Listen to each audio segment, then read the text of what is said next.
Hello and welcome back. My name is James and I've got some more information, this time about the letter E. E in English has at least 4 common sounds, and I'd like to show you right here, I think 3 of them, and I'll show you the 4th. But for every vowel in English, you need to be aware that they have 3, 4, or more different interpretations. How do you know which interpretation to use? That's why learning English is really dependent on you listening to English. You have to listen to it and believe what you hear. Let's do the exercise. Here we go.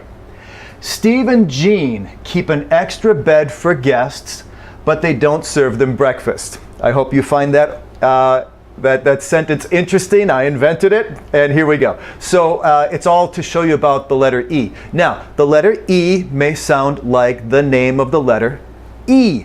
So listen for where you hear E in these sentences. In this sentence, Steve and Jean keep an extra bed for guests, but they don't serve them breakfast. What do you hear? Steve. All right. We mark when the vowel sounds like the letter name, we put a line above it. Steve and Jean. Now, these other vowels do not have a sound of their own. Cross them out. Keep. There it is. Steve and Jean keep. That's also E.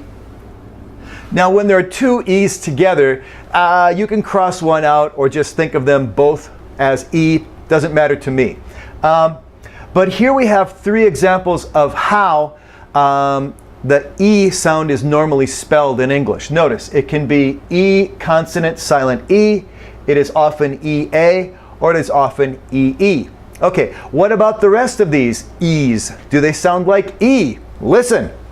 Steve and Jean keep an extra bed for guests, but they don't serve them breakfast. You don't hear E. I hope you don't hear E. No, there are no more E's which represent the sound E. What is the sound they represent? The next most common sound is E, and you hear it in extra and bed. This is not quite the same as a Spanish A. We'll see an example of that here, but this E is E. It's a little bit different. Spanish E.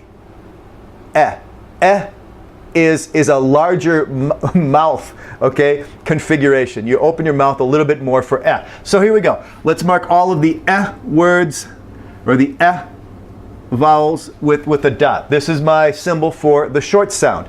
This is not unusual at all. This is a very common sound for E. Okay, extra bed for guests. Now this is interesting. What is this U doing here? Nobody really knows. Cross it out. But they don't serve them breakfast. Now in they, do you hear eh the same as bed? They? No, it's not quite the same.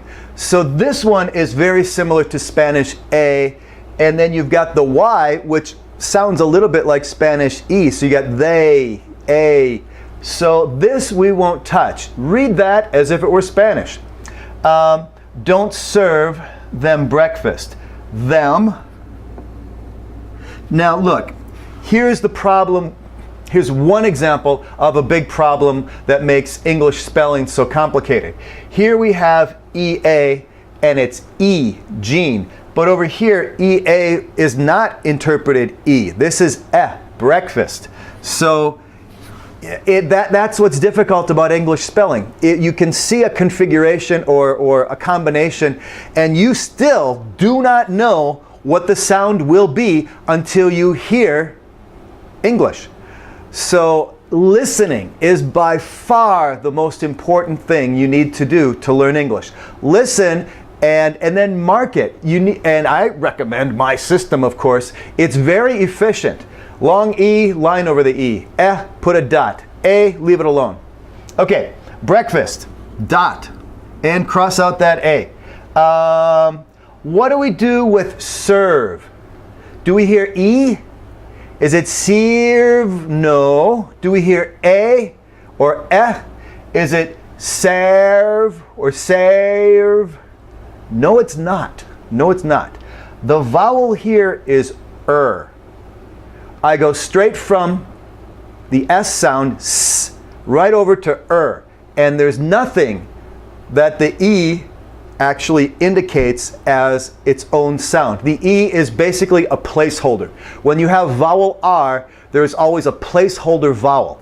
And you'll see this in words like bird, or turn, or first, or word.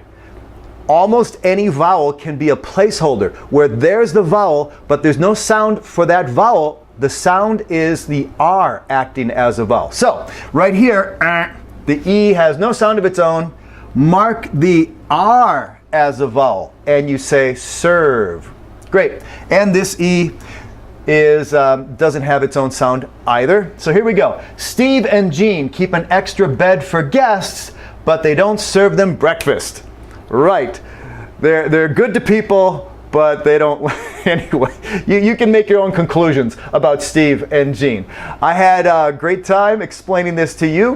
Bring questions and make sure to go to dewlang.com. That's DEWLANG.com. Thank you very much.